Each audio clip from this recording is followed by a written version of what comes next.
এই অভ্যুত্থানের মাধ্যমে সৃষ্ট সরকার দেশের প্রত্যেকের সরকার। এখানে থাকবে সকলের আকাঙ্ক্ষা পূরণের অধিকার। জাতীয় সঙ্গীত ও বিশ্বকবি রবীন্দ্রনাথ ঠাকুরকে নিয়ে বিতর্কিত বক্তব্য দিয়ে বিভ্রান্তি ছড়াচ্ছে উগ্রপন্থীরা। তার নিজস্ব সংস্কৃতির সাথে তারা জাতীয় সঙ্গীত পরিবর্তন করতে পারে। এটা এমন কোনো না যে কোরআনের বাণী না যে এটা পরিবর্তন করা যাবে না। রবীন্দ্রনাথের এই জাতীয় সঙ্গীতটি বাদ দিয়ে দেওয়া হবে, তার জায়গায় কোরআনের কিছু পোর্শন দিয়ে নতুন জাতীয় সঙ্গীত তৈরি করা হবে। যদি আপনি নিজেকে মুসলমান দাবি করেন তাহলে আপনি এই জাতীয় সঙ্গীত গাওয়া থেকে বিরত থাকতে হবে। আমাদের দেশের জাতীয় সঙ্গীত পরিবর্তন করার জন্য অনেকে বলাবলি করছেন, এটা পরিবর্তন করা উচিত কিনা ইসলামের আলোকে জানতে চাই। এখানে অঙ্গীকার থাকবে, এখানে প্রতিজ্ঞা থাকবে, এখানে শপথ থাকবে। একটা সঙ্গীতেও বা জাতীয় অ্যানথেম যেটাকে বলি সেখানে তো শপথ থাকবে, এখানে শপথের কোনো বাক্য আছে বলে কিছুই তো নাই এখানে। অতএব এটা কোনো অবস্থায় ন্যাশনাল অ্যানথেম হতেই পারে না। দর্শক, জাতীয় সঙ্গীত নিয়ে বিতর্কের যেন শেষই নেই। অনেক শিল্পী গোষ্ঠী থেকে অনেক স্কলাররা জাতীয় সঙ্গীত পরিবর্তন নিয়ে সমালোচনা করেছেন এবং তাদের অধিকাংশই জাতীয় সঙ্গীত পরিবর্তন নিয়ে মত প্রকাশ করেছেন। দর্শক, আজকের এই ভিডিওর মাধ্যমে জানতে পারবেন দেশের জাতীয় সঙ্গীত পরিবর্তন হবে কি হবে না, এবং অনেকেই বলছেন কোরআনের আয়াত নিয়ে জাতীয় সঙ্গীত গঠন করা হোক। এর সব বিস্তারিত প্রতিবেদন থাকবে আজকের এই ভিডিওটিতে, তাই একটি লাইক দিয়ে দেখতে থাকুন সম্পূর্ণ ভিডিওটি। অঙ্গীকার থাকবে, এখানে প্রতিজ্ঞা থাকবে, এখানে শপথ থাকবে।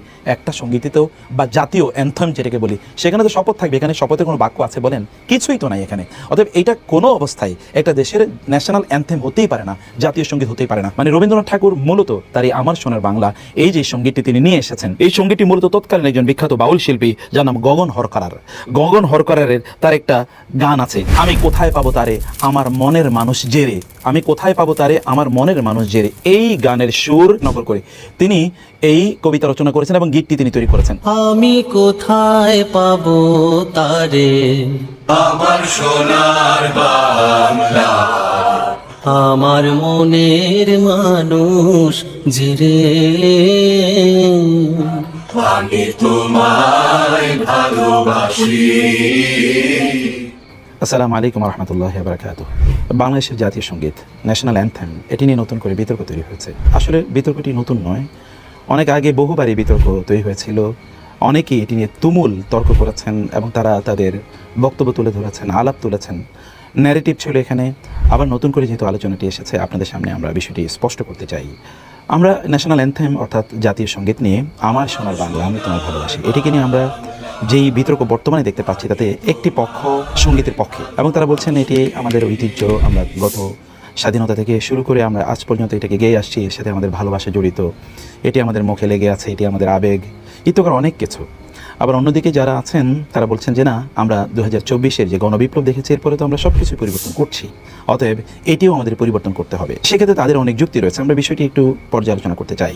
প্রথমত হচ্ছে আমরা একটু পেছনের ইতিহাসে যাই যে জাতীয় সঙ্গীত বা ন্যাশনাল অ্যানথেম যেটি আমার সোনার বাংলা আমি তোমায় ভালোবাসি রবীন্দ্রনাথ যিনি তৈরি করেছেন সেটি কবে তৈরি হয়েছে এবং কোন প্রেক্ষাপটে তৈরি হয়েছে। বঙ্গভঙ্গকে কেন্দ্র করে 1905 সনে রবীন্দ্রনাথ তিনি এটি তৈরি করেন এবং তখন ক্যালকাটায় অর্থাৎ কলিকাতাতে যেই বণিক শ্রেণী, ধনিক শ্রেণী, জমিদার শ্রেণী যারা ছিল, যারা এই পূর্ব বাংলাকে শোষণ করতেন, তাদের পক্ষে রবীন্দ্রনাথ ঠাকুর এই ভালোবাসার সঙ্গীতটি তিনি নির্মাণ করেছেন দুই বাংলাকে একত্রে রাখার এই নিমিত্তে, এবং তিনি এখানে অনেক আবেগ এবং উচ্ছ্বাস তিনি এখানে দেখিয়েছেন। তখনকার প্রেক্ষাপট কী ছিল আমরা যদি জানি, তখন ব্রিটিশরা যখন পাক ভারত উপমহাদেশ তারা শাসন করছিল, শোষণ করছিল বলতে গেলে সেটি মূলত অনেক যথাযথ বক্তব্য হবে। সেই সময় পূর্ব বাংলায় মূলত ব্রিটিশদের বিরুদ্ধে অনেক বেশি আন্দোলন তৈরি হয়েছে। পূর্ব বাংলাকে কোনো অবস্থায় তারা বাগে আনতে পারছিল না, সেই জন্যে পূর্ব বাংলায় তারা একটা প্রশাসনিক কেন্দ্র তৈরি করতে চেয়েছে এবং এই কারণে পূর্ব বাংলাকে তারা ভাগ করে দুই বাংলা তারা তৈরি করতে চেয়েছিল, পশ্চিম বাংলা এবং পূর্ব বাংলা। এই পূর্ব বাংলাকে ভাগ করার জন্য তারা বঙ্গভঙ্গ নামে একটা অর্ডিন্যান্স তারা জারি করে, কিন্তু এতে সবচেয়ে বেশি আহত হয় অথবা সেলফ ইন্টারেস্ট অর্থাৎ ইন্টারেস্টে স্বার্থে আঘাত লাগে মূলত পশ্চিমবঙ্গে ক্যালকাটা কেন্দ্রিক যে জমিদার বা বণিক শ্রেণী ছিল, যারা নট নেসেসারিলি তারা এই অঞ্চলের লোকই ছিল না, বরং ওইখানকার লোক পশ্চিমবঙ্গের বা ওই অঞ্চলের তারা লোক, কিন্তু তারা এখানে জমিদারি করতো, এখানকার মানুষদেরকে তারা শোষণ করতো, তারা পর্যা বানাতো এবং এখানকার যত উৎপাদন আছে এগুলোর ভোগ তারা করতো। ফলে তারা যখন দেখেছে এটা যদি প্রশাসনিকভাবে আলাদা হয়ে যায় তাহলে তো তারা ক্যালকাটা থেকে এখানে এসে থাকতে হবে হয়, কিন্তু এখানে তারা থাকার মতো ওই রকম জৌলুসপূর্ণ এখানে রাজধানী তৈরি হয়নি, এখানে যাতায়াত ব্যবস্থা বা ওই রকম ফ্যাসিলিটি পাবলিক অ্যামেনিটিস এখানে তৈরি হয়নি, আবার এখানে তাদের জমিদারি প্রথাও তারা রাখতে পারবে না। ফলে তারা রবীন্দ্রনাথ ঠাকুরের কাছে যায় এবং তাকে বলে যে দুই বাংলাকে একত্রিত করার জন্য আপনি একটা এমন ইমোশনাল সঙ্গীত বা গীত আমাদেরকে উপহার দেন। সেই প্রেক্ষাপটে তিনি তৈরি করলেন আমার সোনার বাংলা আমি তোমায় ভালোবাসি, এবং এটা আসলে 25টি লাইন ধরে একটা গীত, পরবর্তীতে তিনি এটাকে গীতে রূপান্তরিত করেছেন।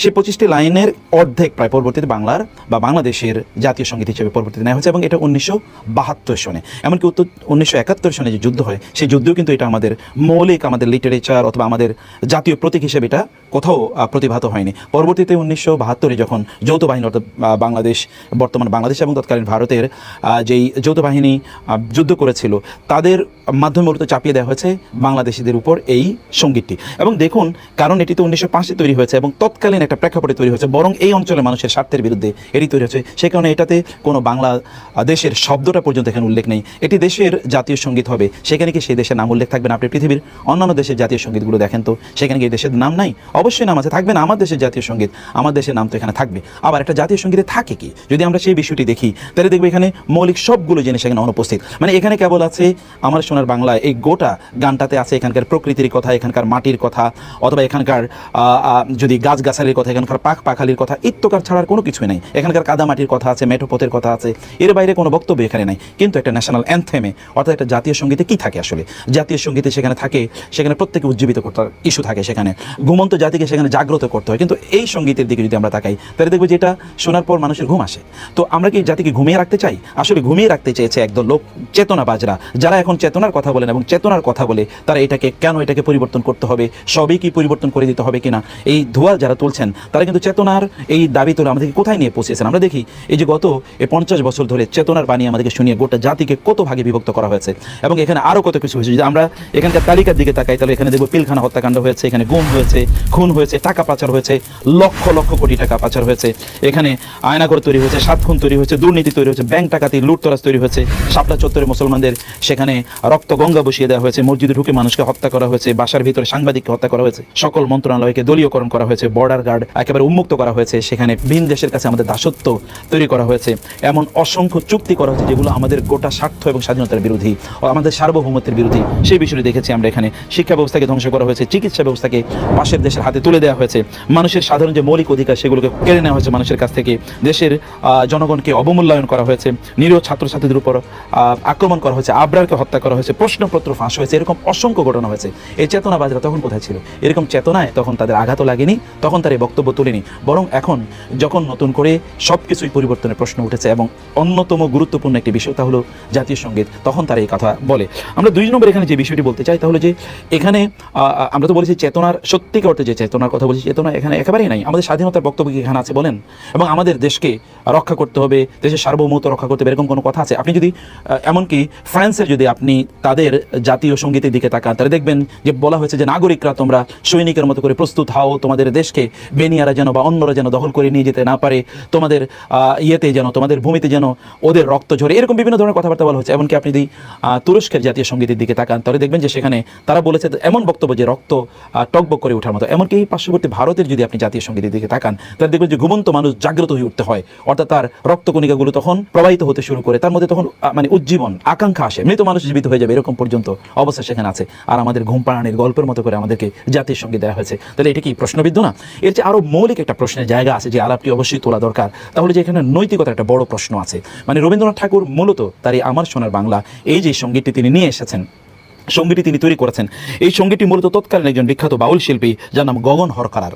গগন হরকারের তার একটা গান আছে, আমি কোথায় পাবো তারে আমার মনের মানুষ জেরে, আমি কোথায় পাবো তারে আমার মনের মানুষ জেরে। এই গানের সুর নকল করে তিনি এই কবিতা রচনা করেছেন এবং গীতটি তিনি তৈরি করেছেন। যার সুরকে নকল করা হয়েছে তার প্রতি কি ক্রেডিট দেওয়ার প্রয়োজন নেই? রবীন্দ্রনাথ যদি বিশ্বকবি হন তাইলে এই ক্রেডিট কেন তিনি দেবেন না? আর যেখানে একটা যদি আমি চৌর্যবৃত্তি এটাকে নাও বলি, প্লেগিয়ারিজম যদি নাও বলি, একেবারে একাডেমিক ল্যাঙ্গুয়েজে যদি নাও বলি, তার তো এক ধরনের ডিসঅনেস্টি, একটা ডিসঅনেস্টির উপর ভিত্তি করে যে সঙ্গীতটি তৈরি হয়েছে, যার সুর কোনোদিন ক্রেডিট দেওয়া হয় না তার পক্ষ থেকে যে অমুকের কাছ থেকে আমি নিয়েছি, সেটি কীভাবে একটা দেশের, আমাদের মতো একটা দেশের জাতীয় সঙ্গীত তৈরি হয়? সেখানে তারা আমাদের ন্যাশনাল ক্যারেক্টারটা কোথায় গিয়ে দাঁড়ায়? যখন এই সঙ্গীতগুলো, যখন আমাদের ছাত্র যখন এগুলো গায় অথবা আমাদের লোকেরা যখন এগুলো গায়, তখন এটা কোথায় গিয়ে দাঁড়ায়? নিশ্চয়ই এরকম একটি নৈতিকতার প্রশ্ন এখানে আসে, এবং যারা প্রশ্ন তোলে আমরা তাদেরকে বলবো যে নৈতিকতার এই দিকটি আমাদের অবশ্যই দেখা দরকার। এবং এরপরে যে বিষয়টি, চতুর্থ যে বিষয়টি বলতে চাই তাহলে যে আমরা যখন 2024-এর গণবিপ্লব দেখেছি, আপনি কোনো বিপ্লবীর অথবা যারা ছাত্র সমন্বয়ক ছিলেন, ছাত্র আন্দোলন যারা করেছেন, সাধারণ মানুষ এবং সৈনিক, কারো মুখে কি এই কবিতা বা এই গান কি কি শুনেছেন? এই সঙ্গীত কি শুনেছেন যে রাতেকে উজ্জীবিত করা দরকার এই সঙ্গীত শুনে? তার মানে এটা আমাদের ন্যাশনাল ক্যারেক্টারে বা আমাদের ন্যাশনাল যে বিপ্লব, আমাদের যে রিফরমেশন, এখানে কোথাও এটা রিলেটই করে না, কোথাও এটার কোনো রিফ্লেকশনই আমরা দেখতে পাই না। তাহলে সেটা ন্যাশনাল অ্যানথেমের মধ্যে কীভাবে এটা আসে? আমরা বরং বলবো যে এটা আমাদের ন্যাশনাল অ্যানথেমের মধ্যে একেবারেই আসার মতো কোনো অবস্থাই না। এখন বিরোধিতা কারা করছে? আমরা দেখছি সেই যে চেতনাবাজরাই কেবলমাত্র বিরোধিতা করছে। একদিকে যারা একেবারেই এটার পেছনের ইতিহাস জানেন না, অথবা যারা অত্যন্ত আবেগে গা ভাসিয়ে দিয়েছেন, কারণ গত 50 বছর ধরে আমরা এটা গাইছি, অতএব এটাকে কেন পরিবর্তন করতে হবে, এই জাতীয় লোকেরা, অথবা শাহবাগী চেতনা যারা ধারণ করেন তারাই এটাকে তারা বলতে চান। প্রশ্ন হচ্ছে যে জাতীয় সঙ্গীত কি পরিবর্তন করা যায় কিনা? জাতীয় সঙ্গীত কি কোনো পবিত্র ধর্মগ্রন্থ নাকি এটি কোনো গ্রন্থ যে এটাকে ধর্মগ্রন্থ যেটাকে পরিবর্তন করা যাবে, নাকি এটা ঐশী কোনো বাণী যে এটাকে পরিবর্তন করা যাবে না? পৃথিবী থেকে নজির নাই জাতীয় সঙ্গীত পরিবর্তনের। আপনি তো অস্ট্রিয়ার কথা বলেন, অস্ট্রেলিয়ার কথা বলেন, কানাডার কথা বলেন, এমনকি শ্রীলঙ্কার কথা বলেন, নেপালের কথা বলেন সদ্য, এমনকি আমরা যদি এই যে ধরুন ইরাকের কথা বলি, এরা তো তাদের ন্যাশনাল অ্যানথেমকে, তাদের জাতীয় সঙ্গীতকে পরিবর্তন করেছে। এরকম পরিবর্তনের কথা বলেছে, তো পরিবর্তন বহু জায়গায় হয়। আমাদের এই দেশেও কি জাতীয় সঙ্গীত পরিবর্তনের কোনো কথা হয়নি? আপনারা যদি ইতিহাস দেখেন তাহলে দেখবেন যে 1975-এ খন্দকার মোশতাক আহমদ তিনি এই জাতীয় সঙ্গীতকে পরিবর্তন করার জন্য ঢাকা বিশ্ববিদ্যালয়ের বাংলা বিভাগের প্রফেসর ডক্টর দীন মোহাম্মদ স্যারকে দায়িত্ব দিয়ে একটা কমিটি গঠন করেছিলেন যে এটাকে পরিবর্তন করা দরকার। তিনি এটা নিয়ে বিস্তরে তিনি আলোচনা করেছেন, এবং আলোচনা করার পর তিনি বলেন যে না, এটা আমাদের সংস্কৃতির সাথে, আমাদের সাংস্কৃতিক ঐতিহ্যের সাথে এটা কোনো অবস্থায় যায় না। এই কারণে তিনি বলেছেন যে না, এর পরিবর্তে আমাদেরকে নতুন সঙ্গীত দিতে হবে। এবং তখন তিনি দুটো প্রস্তাব করেছেন। একটা হচ্ছে কবি নজরুলের চল চল চল ঊর্ধ্ব গগনে বাজে মাদল, এটি তিনি বলেছেন, অথবা ওই যে কবি ফররুখের পাঞ্জেরি, সেই বিখ্যাত কবিদের, তিনি বলছেন এই দুটোর যে কোনো একটা আমাদের সাথে যায়, আমাদের ঐতিহ্যের সাথে যায়, আমাদের মূল্যবোধের সাথে যায়, আমাদের ইতিহাসের সাথে যায়, এবং আমাদের সংস্কৃতির সাথে যায়। তাছাড়া আমাদের যে স্বাধীনতার যুদ্ধ যেটি হয়েছে তারও যে স্পিরিট রয়েছে, সেই স্পিরিটের সাথে যায়। আমাদের লোকজনকে যদি আমরা উজ্জীবিত করতে চাই, শত্রুদের বিরুদ্ধে যদি তাদেরকে অস্ত্র হাতে যদি তাদেরকে দাঁড়াতে হয়, তাহলে যেই প্রেরণা তাদেরকে দেওয়া দরকার, সেই প্রেরণা বা স্পিরিচুয়াল আধ্যাত্মিক চেতনা কিন্তু এর মধ্যে আছে। তেনারা এই কথা বলেছেন। এরপর এটা কিন্তু আর সামনে আগায় না, কারণ খন্দকার মোশতাকের এরপরে আবার এর পর কাউন্টার কু হয়েছে, আপনি জানেন। তারপরে 1979 সালে জিয়াউর রহমান সাহেব তিনি আবার এটাকে পরিবর্তন করার জন্য তিনি আবার কমিটি গঠন করেন, এবং তৎকালীন আজিজুর রহমান তিনি এটাকে পরিবর্তন করার জন্য তিনি কমিটি গঠন করেন। এখনও যদি মন্ত্রণালয়ের নথিপত্রের মধ্যে এটা অন রেকর্ড আমরা বলছি, সেই নথিপত্রে এটা পাওয়া যাচ্ছে যে তখন তিনি এই কথা বলেছেন, এটা আমাদের ঐতিহ্যের সাথে যায় না, ফলে এটাকে কোনো অবস্থায়, বরং এটা ভারতের জাতীয় সঙ্গীত, সেই প্রেক্ষাপটে এটাকে তৈরি করা হয়েছে, এরকম কথা বলে তিনি নোট অন রেকর্ড, এটা এখনও রেকর্ড আকারে মন্ত্রণালয়ে পাওয়া যাবে, তিনি বলেছেন যে না, এটা করা যাবে না। এবং তখন আপনারা জানেন যে জিয়াউর রহমান কিন্তু নতুন করে একটা সঙ্গীত তৈরি করেছিলেন, জাতীয় সঙ্গীত, যেটি আমরা জানি প্রথম বাংলাদেশ, আমার শেষ বাংলাদেশ, এবং প্রত্যেকটা জায়গায় এই জাতীয় সঙ্গীতের আমার সোনার বাংলা এর পাশাপাশি কিন্তু এটাও গাওয়া হতো।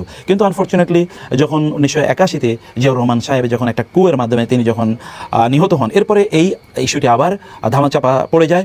আবার এটা নতুন করে তৈরি হয় 1991 সনে, যখন আবার নতুন করে সরকার আসে, তখন এটা আবার নতুন করে আলাপ আলোচনা আসে। বিশেষ করে যখন জোট সরকার আসে 2001-এ, তখন এখানে মতিউর রহমান নিজামী সাহেব এবং অন্যান্যরা তারা মিলে আবার এখানে এই আলোচনাটা তোলেন।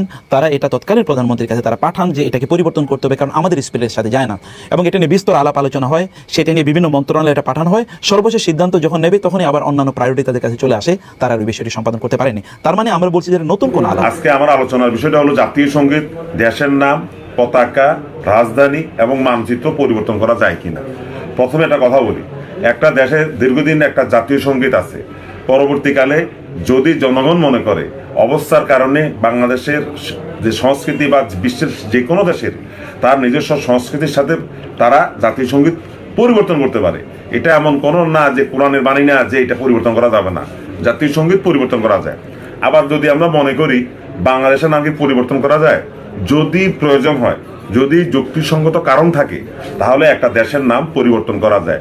আমাদের যে শ্রীলঙ্কা, এটা নাম ছিল একসময় সিলন, সিলন নামে ব্রিটিশ আমলে কাগজপত্র ছিল। এখন আর সিলন আপনি লিখলে কোনো কাজ হবে না, আপনাকে লিখতে হবে শ্রীলঙ্কা।